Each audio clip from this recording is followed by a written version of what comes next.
13페이지입니다. 13페이지. 테마 14번이고요. 그 개발인 허가 기준에서 형질 변경 허가를 받을 수 있는 규모예요. 이것도 지난주에 했죠?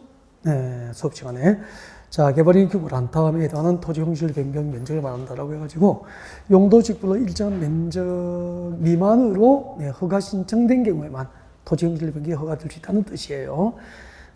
주거지역, 상업지역, 자연녹지, 생산녹지는 만, 공업지역은 얼마죠? 3만, 보존녹지역은 5천, 관리지역 3만, 농림지역 3만, 자연환경보존지역 5천. 그 뒤에 빈 공간을 적어요. 그 뒤에 빈 공간을 적어요. 이걸 우리 이렇게 오잖아. 농, 공, 관. 농림지역, 공업지역, 관리지역에서는 형질 변경 허가 신청된 면적이 얼마죠? 3만 제곱미터 미만이어야 형질 변경 허가 납니다. 농공간 3만. 지금 이게 오죠. 농림지역, 공업지역, 관리지역에서는 형질 변경 허가 신청된 면적 규모가 3만 제곱 미만이 허가납니다. 자보. 보존녹지지역과 자연환경보존지역은 얼마죠? 5천. 자보 5천. 이렇게 되죠. 나머지 있잖아. 이 5개를 제외하고 나머지는 전부 얼마죠? 1만 제곱 미만이면 형질 변경을 허가받을 수 있습니다. 네. 농공간 3만, 본옥, 자보 5천. 나머지 용도지역은 1만 제곱 미만이면 형질 변경이 허가될 수 있죠. 2번, 관리지역과 농림지역 미칠 곳과 관리지역과 농림지역에서는 3만 제곱 미만 부분에서 형질 변경 허가 규모를 각 시군, 도시군 계획 조례로 따로 정할 수 있게 됩니다. 여러분, 그 형질 변경 허가 규모를 3만 제곱 미만 부분에서 따로 정할 수 있는 용도지역은 관리지역과 농림지역 두 군데뿐이에요. 그래서 거기는 3만 제곱을 외우는 게 중요한 게 아니고 관리지역과 농림지역에서는 도시군 계획 조례로 형질 변경 허가 규모를 따로 정할 수 있다는 게 중요한 거예요. 아셨죠? 네. 그 다음에 도시개발구역 지정 규모입니다. 도시개발구역 지정 규모. 고개 잠깐만 들고요.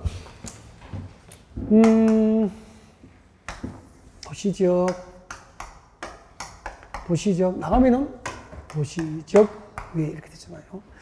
우리 용도지역별로 일정한 면적 규모 이상이 되어야 도시개발구역 지정을 맞죠. 주, 상, 공, 보존녹지, 생산녹지, 자연녹지 이렇게 되잖아.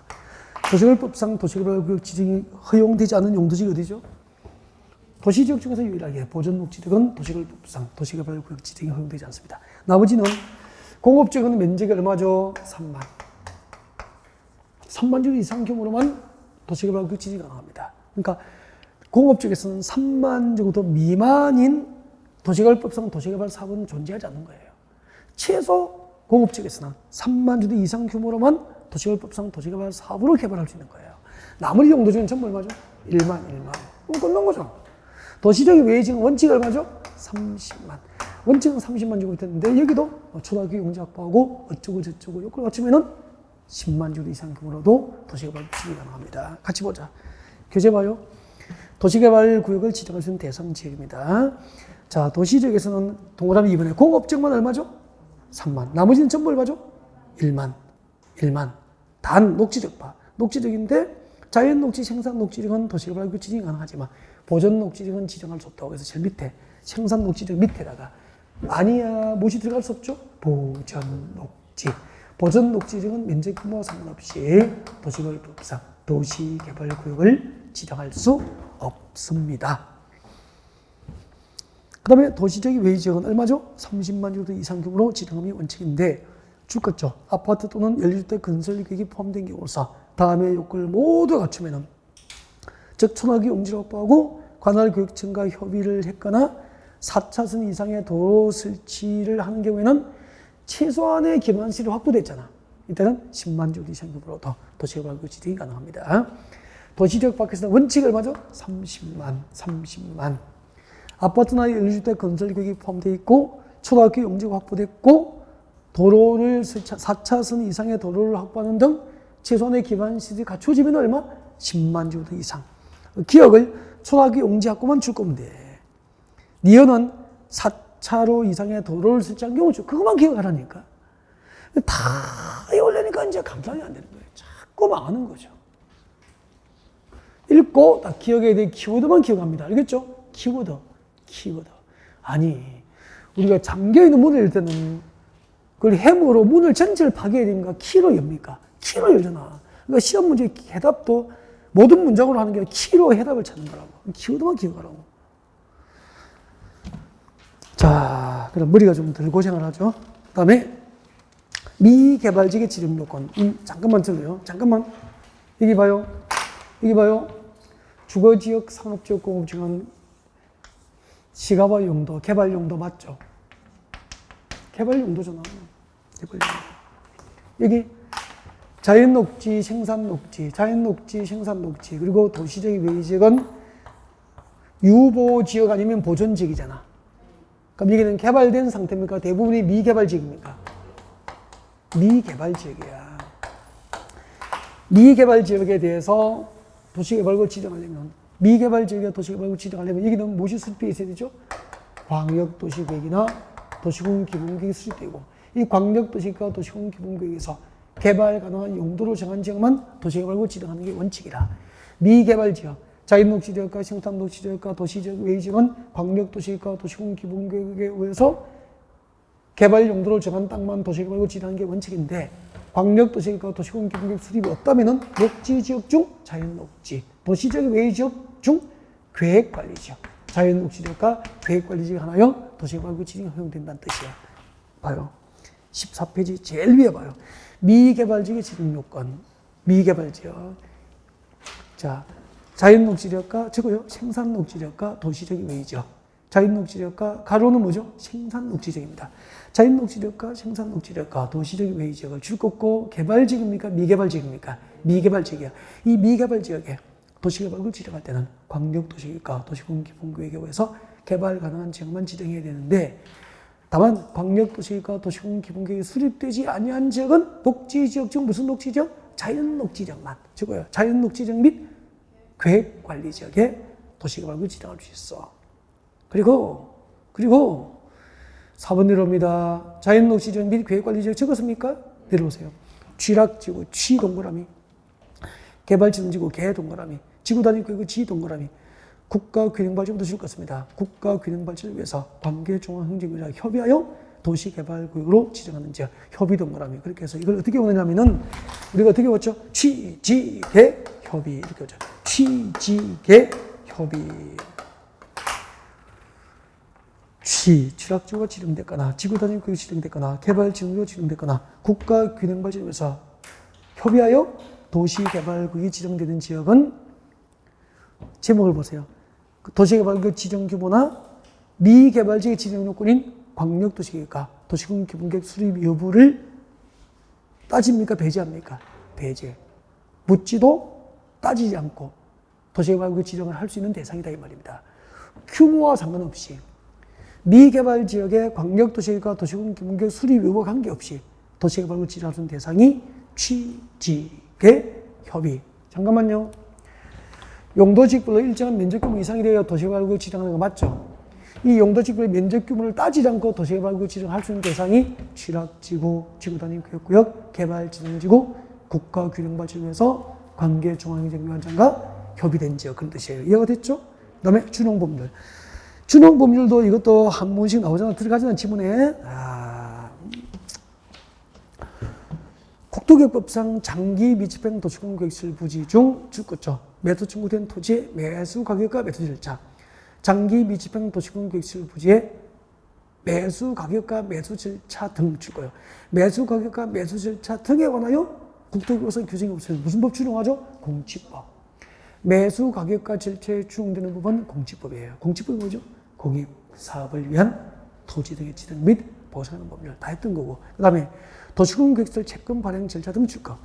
도시군계획시설 채권 발행 절차 등에 관하여 이 법상 규정이 없으면 무슨 법 준용하죠? 지방재정법. 지방재정법 준용입니다. 지방재정법을 준용합니다. 그 다음에 도시개발법과 도시및 중앙경정비법이에요. 자, 도시개발조합에 관하여 도시개발법상 규정이 없으면 줄 거죠? 민법 중 사단법인 규정을 준용합니다. 정비조합에 관하여 정비법상 규정이 없으면 줄 거죠? 민법 중 역시 4단 법인에 관한 규정을 적용합니다. 주택법상 주택상환사채에 관하여 주택법상 규정이 있는 것 외에는 상환사채에 준용되는 법은 상법 중 사채 발행 규정, 상법 중 사채 발행 규정. 넘어갔습니다. 매수 청구.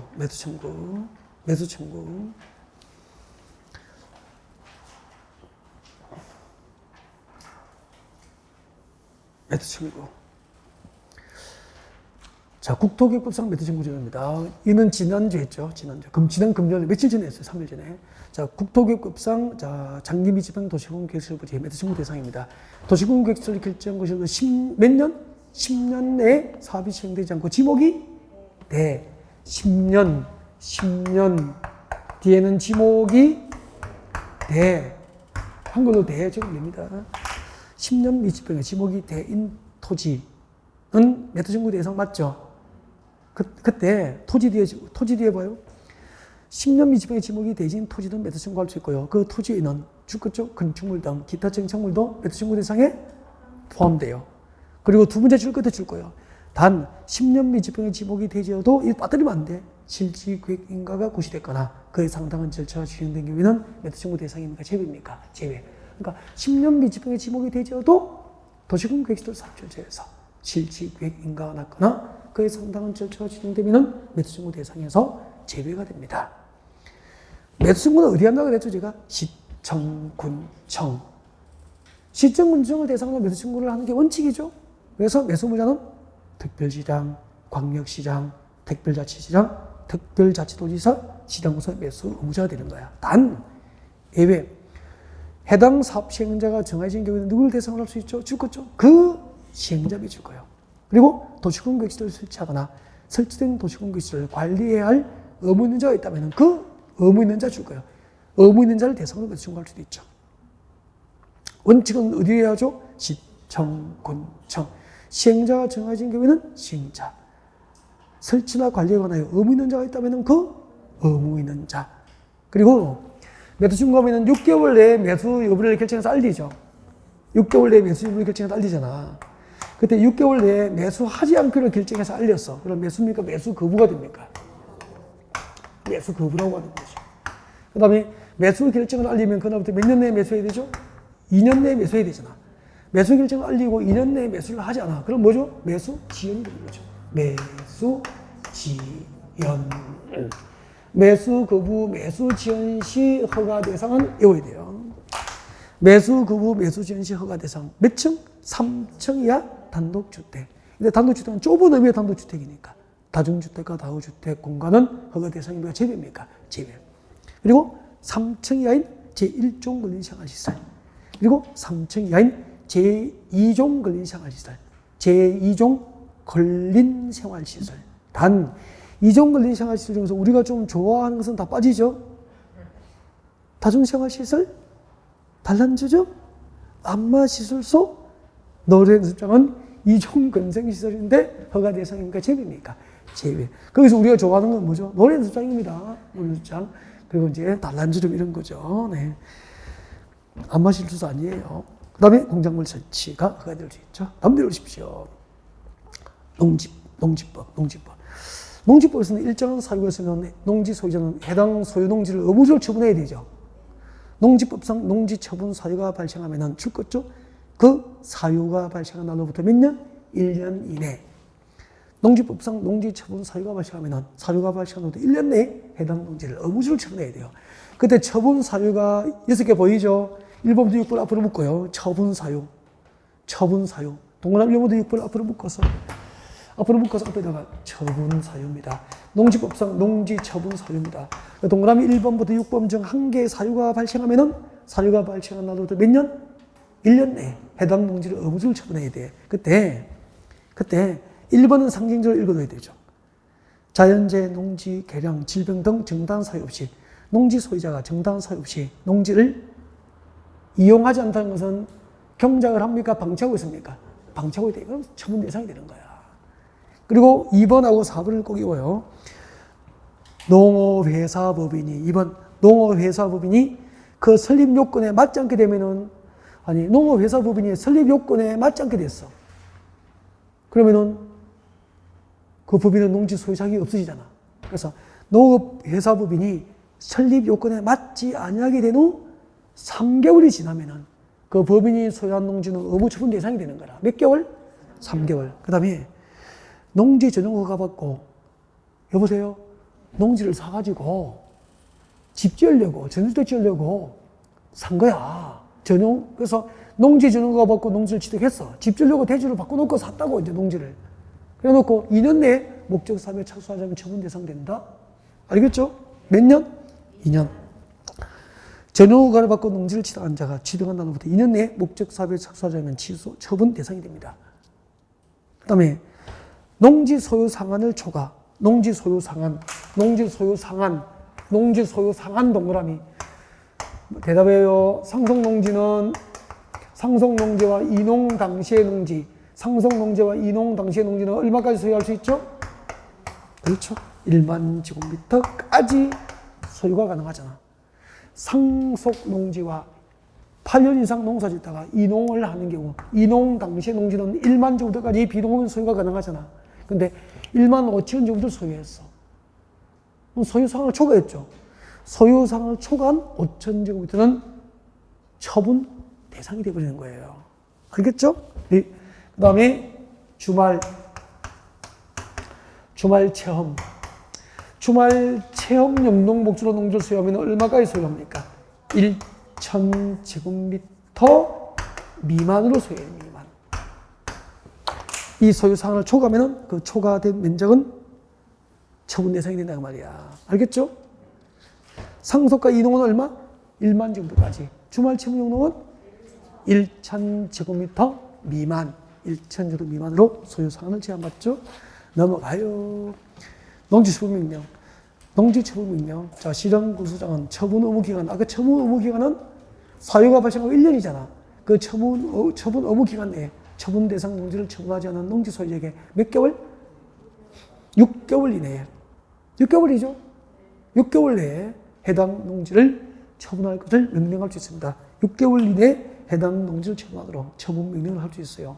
그 다음에 매수 청구. 농지 소유자는 농지 처분 명령을 받으면 누구에게 매수 청구할 수 있죠? 한국농어촌공사. 한국농어촌공사에 그 농지 매수를 청구할 수 있습니다. 이때 한국농어촌공사가 그 농지를 매수할 때 매수 가격은 원칙이 뭐죠? 공시지가. 적으세요. 공시지가. 매수 가격은 공시지가입니다. 매수 가격은 공시지가로 매수하는 게 원칙인데 인근지역의 실제 거래 가격이 공시지가로 낮으면은 실제 거래 가격으로 매수할 수도 있다. 그 다음에 매도 청구입니다. 매도 청구. 테마 17 매도 청구는 잠깐 이야기를 좀 들어야 돼요. 잠깐 이야기를 들어요. 듣고 교재해 봐야 됩니다. 바로 들이대면 이거 이해가 잘 안 될 수 있으니까. 여기요. 앞에 봐요. 고개 들고 숙이지 말고 고개 숙여서 위에 가서 앉아버립니다. 고개 숙여서 위에 가서 앉아버립니다. 큰일 나겠다, 그죠? 절편이 없죠? 이 정도 속도가 아니면 분량이 소화가 안 돼요. 이제 이 정도 속도를 안 하면은 분량을 줄여버리거든. 저도 천천히 또박또박 시험시험 하면은 분량을 줄이면 돼. 빼버리면 되지 뭐. 누가 넣으라고 하나. 근데 많이 넣는 거죠. 최대한 챙겨야 되니까. 그래서 속도를 좀 빨리 하니까 잘 지금 따라가야 돼. 우리 초보자가 아니니까. 우리는 선수잖아요. 지금. 그죠? 네. 아파트라 이거. 아파트야. 노후화 되면 뭐하지? 재건축하잖아. 이야기해요. 재건축할 때는 누가 토지등 소유자지? 재건축할 때는 정비구역할 때는 누가 토지등 소유자가 되냐고.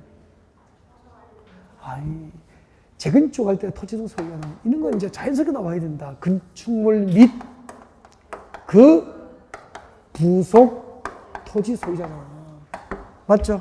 건축물과 그 부속 토지 소유자인데 재건축할 때 건축물과 그 부속 토지 소유자는 당연 조합원입니까? 사업에 동의해야 됩니까? 동의해야 되지. 그럼 사업에 동의를 안 했어. 동의를 안 하면 조합원이야? 비조합원이야? 비조합원이잖아요. 비조합원 아파트는 동의 안 하는 비조합원 아파트가 있을 거 아니야. 여러분 아파트 재건축할 때 비조합원이 동의 안 하는 아파트가 있거든. 이거는 재건축은 공익사업이 아니니까 수용해? 못해? 못하잖아. 이건 뭐하지? 매도 청구하는 거야. 매도 청구할 수 있는 매도 청구. 매도 청구라는 거야, 매도 청구. 시가로 매도 청구하는 거야. 알겠죠? 그 매도 청구 절차야. 그 매도 청구 절차가 재건축할 때 사업시행 인가 고시가 나면 30일 내에 동의 여부에 대한 해답을 서면 촉구하는 거야. 2개월 내에 해답해야 돼. 동의하지 않겠다고 해답하면 조합원이야, 비조합원이야? 비조합이잖아. 해답 기간 끝나고 2개월 내에 매도 청구할 수 있게 되는 거야.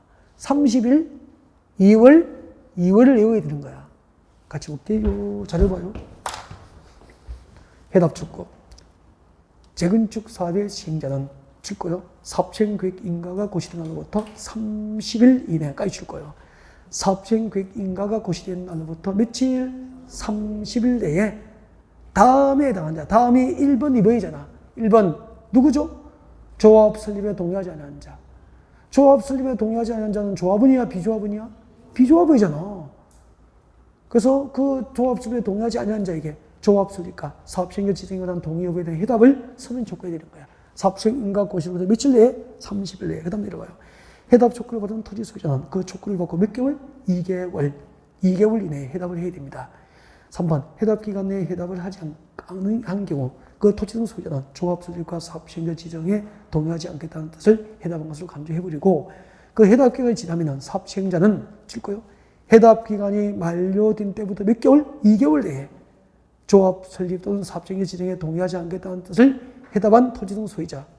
그리고 건축물과 토지만 소유한 자는 비조합원이잖아요, 전부. 그 비조합원의 건축물 또는 그 토지에 관한 소유권과 그 밖의 권리는 뭐하죠? 매도 청구할 수 있는 거야. 그래서 재건축할 때 토지 등 소유자 중에서 조합 설립에 동의하지 않은 비조합원의 아파트와 토지 지분권은 매도 청구 대상이 되는 거야.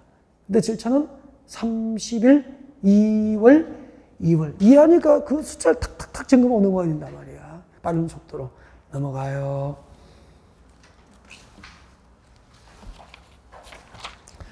주택법상 매도 청구입니다. 주택법상 매도 청구. 주택법상 매도 청구입니다. 주택법상 매도 청구. 1번 사용검사 후 매도 청구. 나와 있습니까? 사용검사 후 매도 청구. 사용검사 후 매도 청구는 간단하게 설명을 듣고 자료를 같이 봅니다. 고개를 드시면 됩니다. 고개만 들어요. 간단하게 설명 들어요. 설명 듣기 싫지는 않죠, 지금 뭐. 그죠? 간단하게 설명 듣고 자료 봐요. 이걸 빈칸만 보면 이해가 안 되는 건 제가 또 잠깐 설명하거든. 여기 여러분이 살고 있는 아파트야. 여러분 여기 살고 있어. 103동에 살고 있지. 그 말은 중공사 받았겠죠? 사용검사 전입니까? 살고 있으니까 사용검사 후입니까? 사용검사 받고 사용검사 후에 입주해서 살고 있는 거야. 뭐가 건축물입니까? 합법적인 건축물입니까? 그러면 당연히 소유권 이전 등기 다 했겠지. 등기하고 사용검사 후 입주해서 살고 있단 말이야. 근데 여기 103동 밑에 있잖아. 103동 밑에 10제곱미터에 대해서 여러분의 소유권 이전 등기를 말소하는 소송을 해가지고 승소 판결을 받은 자 10제곱미터에 대한 실소유자가 나타난 거야. 실소유자가 나타났다고. 그래가지고 제곱미터당 땅값이 100만 원인데 와가지고 제곱미터당 1억씩 내라고 하는 거야. 10억 내놓으라고 하는 거야. 그럼 이런 10억 줄랍니까? 말이 안 되는 소리 하는 거 아니야. 시가가 제곱미터당 100만 원인데 1억이 뭐야, 1억이. 그래서 이 주택 소유자들은 대표자를 뽑아. 주택 소유자 4분의 3 이상의 돈을 들어서 대표자를 선출해서 그 대표자가 시가로 매도 청구를 할 수 있는 거야. 승소 판결을 받겠지. 판결의 효력은 대표자 선정에 동의하지 않은 자라도 모든 주택 소유자에게 판결의 효력을 미쳐. 그 다음에 이거 사용검사 후 실제로 토지 소유권을 회복한 자에게 매도 청구하려면은 그 대상 토지 면적이 전체 대지 면적의 5% 미만, 일부여야만 가능한 거야. 그리고 이제 승소 판결을 받으면은 주택 대금을 시가로 지급하면 되잖아. 그때 이제 그 소송 비용이나 땅값은 주택건설 사업주체, 주택건설 사업주체를 대상으로 구상권 행사하게 되는 거예요. 자, 같이 보겠습니다. 같이 봅니다. 자료 보세요. 이게 최근에 시험에 세 번 나왔죠? 최근에. 도입된 지 한 7년 됐거든? 시험이 3번 나온 거야. 방도 실제만. 주택단지 일부 토지에 대한 매도 청구 읽어볼게요. 주택 소유자들은 주택단지 전체 대지에 속하는 일부 토지, 일부 동그라미, 일부 토지. 이때 일부는 5% 미만이야. 얼마 미만이라고? 5% 미만. 일부 토지에 대한 소유권 이전 등기 말소 소송에 따라서 사용공사를 받은 이후에 해당 토지의 소유권을 회복한 자에게 해당 토지를 시가로 매도 청구할 수 있어. 제가 매도 청구는 시가를 공시로 외우라 그랬죠? 매도 청구는 시가로 외워. 그 다음에 2번 대표자 선정. 주택 소유자들은 대표자를 선정해서 위 규정에 따른 매도 청구에 관한 소송을 제기할 수 있는데 이 경우 대표자는 주택 소유자 전체 4분의 3 이상의 동의를 받은 자를 대표자로 선정합니다. 4분의 3. 판결 효력. 매도 청구에 관한 소송에 대한 판결은 주택 소유자 전체에 대해서 효력이 있습니다. 매도 청구를 허용하는 면적. 매도 청구를 하려는 경우 해당 토지 면적의 주택단지 전체 대지 면적의 얼마? 5% 미만이 되는 거야. 그리고 비용에 대한 구상권입니다. 주택 소유자는 매도 청구로 인하여 발생한 비용의 전부를 누구에게? 사업주체. 아파트를 건설한 사업주체에게 구상을 할 수 있습니다. 사업주체에게. 그 다음에 대지의 소유권 확보입니다. 대지의 소유권. 주택법상 사업계획 승인을 받은 자는 해당 주택 건설 대지의 소유권을 확보해야 한다. 이게 원칙이죠. 예외적으로 소유권 확보 없이 사업계획 승인 신청이 가능하죠. 1번 기업번. 지구단위 계획 결정이 필요한 주택 건설 사업의 해당 대지 면적 몇 %? 80% 이상의 사용권을 확보하고 사용권을 확보하지 못한 대지가 매도 청구 대상 대지에 해당하면 소유권 확보 없이 사업계획 신청이 가능합니다. 그 다음에 2번만 주택 건설 대지의 소유권을 확보하지 못했지만 대지에 대한 사용권을 확보했거나 또 사업주체가 국가 등인 경우에는 소유권 확보 없이 사업계획 신청이 가능해요. 그 다음에 제작 넘겨요. 여기서 이제 매도 청구가 나옵니다. 매도 청구는 설명을 드려야 돼. 이때 매도 청구는 설명됐습니다.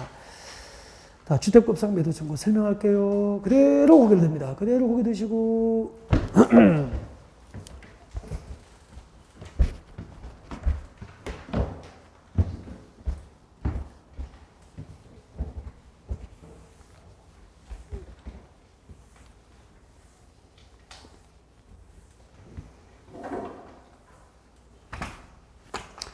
필기 일체 금지 하지 마세요. 이런 거 쓸데없이 적을 필요 없다. 이제 그럴 시간 아니고 Y건설이 500세대의 아파트를 지으려고 500세대의 아파트 지으려고 사업계획 승인을 받아야 될 거 아니야.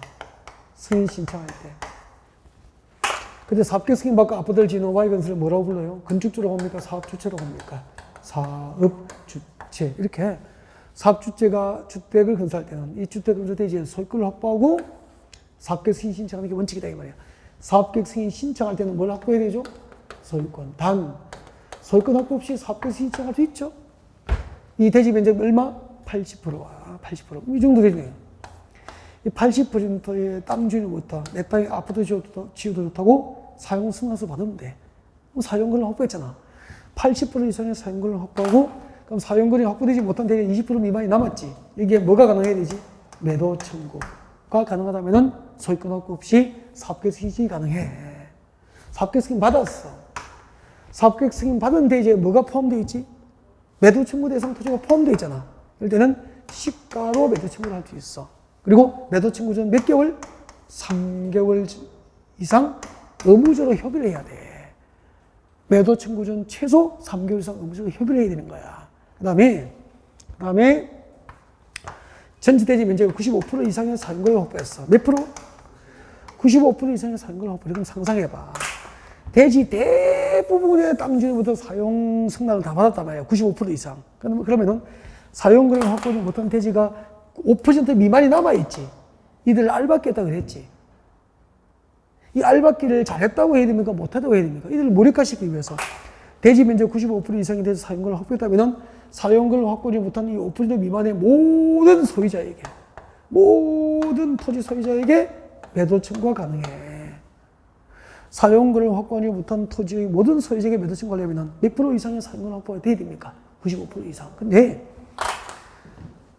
95% 이상의 사용권을 확보를 못했어. 그럼 95% 미만의 사용권을 확보했다 이 말이야. 이 경우에는 95% 미만의 사용권을 확보했다면 여기 이 동네에 주택 건설 사업을 목적으로 지구단위 계획구역에 지정할 결정 고시하기 몇 년?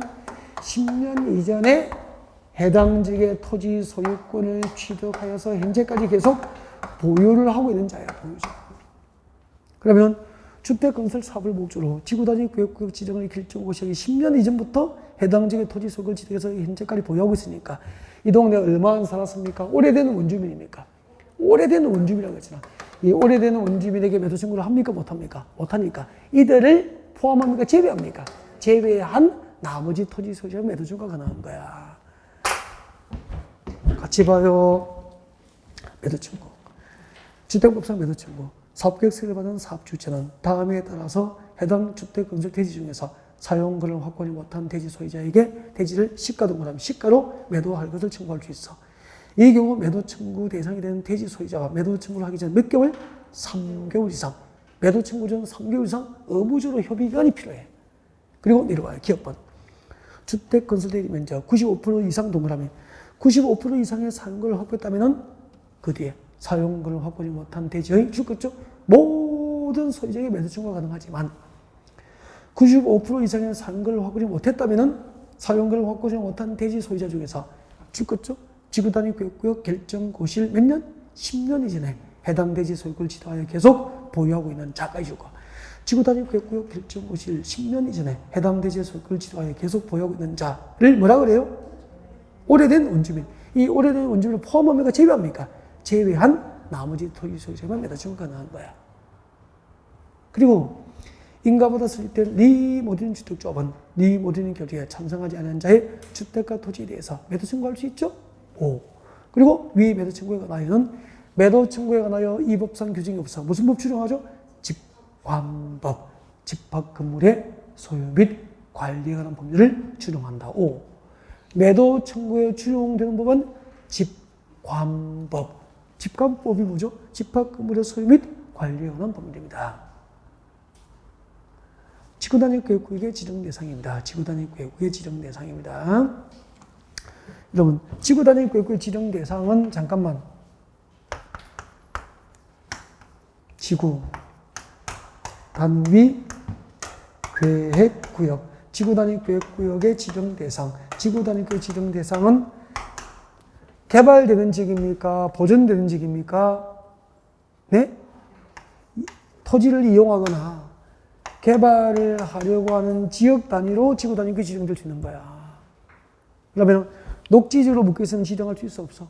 없잖아. 녹지지에서 주상공으로 변경되거나 개발제한구역, 도시자연공구역, 시가와조정구역, 공원 등으로 묶여있으면 안 되잖아. 묶여있다가 뭐가 돼야 되죠? 해제되는 구역 등은 지구 단위로 지정할 수 있는 거야. 그래서 이용하거나 개발을 해야 될 곳은 지구 단위로 지정이 가능하다고 생각하시면 되는 거야. 그래서 이비적 지정 대상. 이비적 지정 대상. 용도지구가 지정된 곳은 전부나 일부를 대상으로 지구 단위를 지정할 수 있죠. 도시개발하고 정비사업하고 택지 조성하고 대지 조성하고 산업단지, 관광단지 개발하는 곳은 지정할 수 있잖아. 8번 구분이 중요하죠. 개발제한구역과 도시자연공원구역과 시가와조정구역과 공원에서 해제되는 구역이죠. 공원에서 해제되는 구역. 그리고 녹지지역에서 주상공으로 변경되는 구역은 지구단위를 지정할 수 있죠. 그리고 오른쪽에 의무적 지정 대상 외웠죠? 어떻게 외웠죠 우리가? 정택이는 10년. 그렇게 외웠지 뭐. 정택이는 10년, 신호기는 30만. 정택이는 10년, 신호기는 30만. 칸 배우세요. 보고 정비구역과 택지개발지구에서 택지개발지구에서 시행된 사업이 끝난 후 몇 년? 10년이 경과된 지역. 정비구역과 택지개발지구 빈칸 메우고 있죠?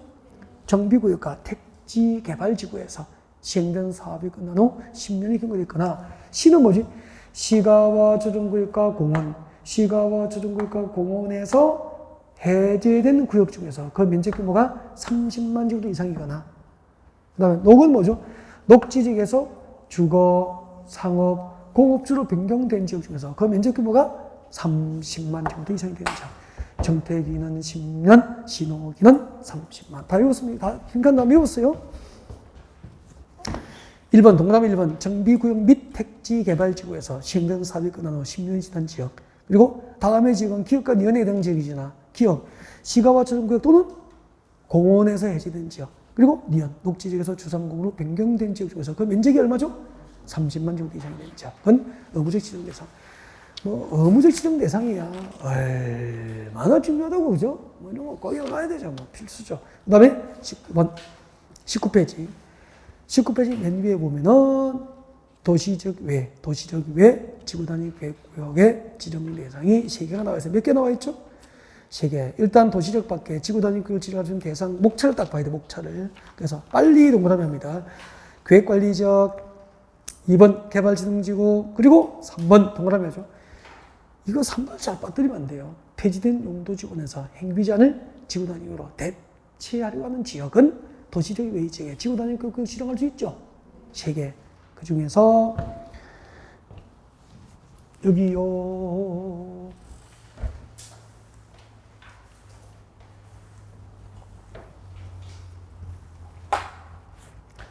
도시적 외의 지역에 지구 단위 구역이 지정되고 있어요. 일단은 용도지역이 무엇이 됩니까? 계획관리지역이 되잖아요.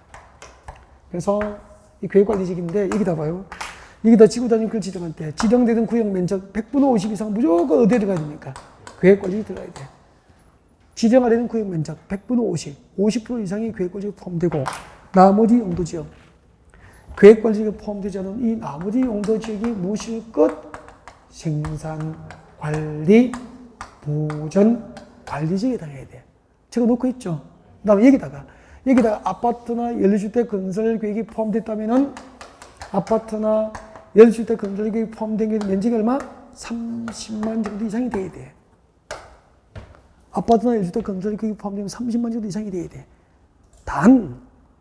니 한번 해봐요. 니 한번 해. 아파트나 연립주택 건설 계획이 포함된 경우로서 수도권 정비 계획법상 줄 거죠? 자연 보전권역이거나 죽겠습니까? 초등학교 용지를 확보하여 관할의 교실에 동의를 든 경우 줄 거. 이 경우에는 예외적으로 10만 정도 이상 경우로도 지정이 가능하지. 밑에 3번, 4번은 시험 안 나와요. 참고하면 돼요. 그 다음에 여러분 도시적 밖에 계획관리지역의 지구 단위 구역을 지정하려면은 지정하려는 전체 구역 면적 중 100분의 50 이상이 어디에 포함되어야 되죠? 계획관리지역. 나머지 용도지역은 생산관리, 보전관리. 여기다 아파트 짓고 1주택 지으려면 면적이 얼마? 30만 정도 이상이 나와야 된다 이 말이에요. 그 다음에 두 번째, 개발지능지구죠. 개발지능지구. 자, 개발지능지구의 지구 단위 구역이 지정되려면은 위 계획관리 지정 요건 2번부터 4번의 요건을 똑같이 갖춰야 되죠. 그리고 동그라미 2번. 해당 개발지능지구가 다음에 용도지역에 위치해야 돼. 거기서 기억 꼭 외워야 됩니다. 주거개발지능지구, 주거 동그라미. 복합개발지능지구, 복합 동그라미. 주거기능 포함 줄 거예요. 주거개발지능지구와 주거기능이 포함된 복합개발지능지구, 그리고 특정개발지능지구는 어디에 위치하고 있어야 되죠? 계획관리지역. 개발지능지구 가운데서 주거개발지능지구, 그리고 복합인데 주거기능이 포함된 복합개발지능지구, 그리고 특정개발지능지구는 어디에 위치해야 되죠? 계획관리지역 안에 위치하고 있어야 돼. 그럼 이런 뜻이잖아. 계획관리지역 안에 지정된 주거기능이 포함된 복합개발지능지구에는 지구 단위 구역을 지정할 수 있다 그런 뜻이야. 알겠죠? 그 밑에 산업유통 그리고 주거기능이 포함되지 않은 복합개발지능지구는 어디에 위치해야 되죠? 계획관리, 생산관리, 농림지역에 위치해야 됩니다. 니은번의 빈칸은 뭐죠? 계획관리죠. 그리고 디귿번 관광휴양개발지능지구. 관광휴양개발지능지구는 어디에 위치해야 됩니까? 도시적 외, 도시적 외의 지역에 위치해야 돼. 도시적 아닙니까? 도시적 외입니까? 도시적 외, 도시적 외의 지역에 위치를 해야 됩니다. 그 다음에 성장관리 계획구역이 나와 있습니다. 성장관리 계획구역이 나와 있습니다. 성장관리계획구역 올해 신설된 거 맞죠? 작년에 성장관리 방안이 성장관리계획으로 딱 명칭이 바뀌면서 성장관리계획구역 제도가 이제 도입된 거예요, 정식으로. 그래서 올해 출제 가능성이 매우 높다라고 이야기를 했을 겁니다. 그림으로 잠깐 설명을 듣고, 이것도 금요일 설명했던 거거든. 잠깐 설명 듣고 교재를 같이 봅니다. 자료 같이 봐, 조금 있다가. 자, 고개 들죠?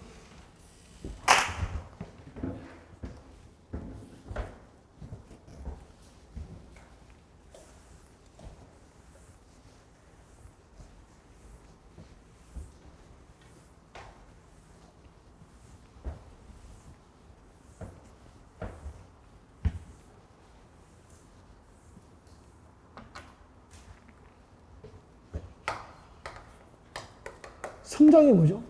개발이 개발. 여기서 성장, 사람 키 크는 게 아니고 개발을 말해, 개발. 성장, 개발을 그냥 둘 겁니까? 관리할 겁니까? 관리하겠지. 그 관리하려고 수립하는 계획이 뭐죠? 성장 관리 계획이지. 성장 관리 계획을 수립하려고 지정된 구역이 뭐죠? 성장 관리 계획 구역이 되는 거죠. 이 구역이라는 글자는 들어갔지만 이것은 도시군 관리계획상 용도 구역이다, 아니다? 용도 구역 아니라.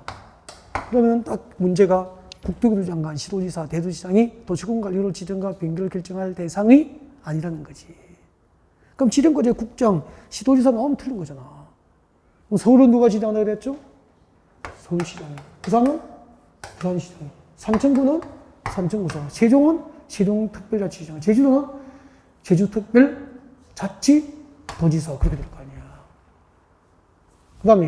그 다음에 성장관리계획구역은 여기 지정되는 거야. 그림을 봐요. 이해를 해야 돼. 주거, 산업, 공업, 녹지. 여기는 도시적이죠? 나가면은 뭐죠? 도시적 외 그렇게 되잖아. 여기 주거지역, 상업지역, 공업지역은 개발용도, 보전용도, 개발용도잖아. 개발용도. 시가와 용도라 그래, 시가와. 시가지 개발이 목적이다, 이 말이죠. 여기 녹지지역부터 비도시지역, 녹지지역부터 도시적 외지역, 그러면은 녹지지역, 관리지역, 또 농림지역, 자연환경보전지역은 개발이 유보되어 있거나 보존 목적이잖아. 그럼 이 지역은 개발되어 있습니까? 대부분 미개발된 지역입니까? 대부분이 미개발된 상태이기 때문에 이 부산에 상업지역에 땅을 사서 택지 개발하겠다고, 산업단지 개발하겠다고 땅 살 땅이 있어, 없어, 상업지역에. 개발 다 되고 없잖아. 그러니까 이 주거지역, 상업지역, 공업지역, 부산시장에 개발의 건수가 별로 없어. 허가신청이 별로 없는 거야. 그냥 부산시 관할구에서 위해서 개발의 허가는 대개 어디 신청되어 있습니까? 녹지나 도시적 밖에 대부분 허가신청이 많다, 이 말이라. 그럼 이 지역의 개발을 봐. 이 시가지입니까? 비시가지입니까? 이 비시가지. 녹지적, 관리적, 농림적, 재난환경 보전적으로 지정돼서 개발이 안 된 이 땅의 개발을 관리하려고. 왜? 난개발 방지. 그 다음에 지역적 특성에 맞는 계획적 개발 유도. 전원주택 안전은 이쪽으로, 산업도 안전은 이쪽으로, 유통단은 이쪽으로 개발을 유도해야 될 거 아니야. 그리고 허가만 해줄 겁니까? 필요한 기반시설을 해줘야 됩니까?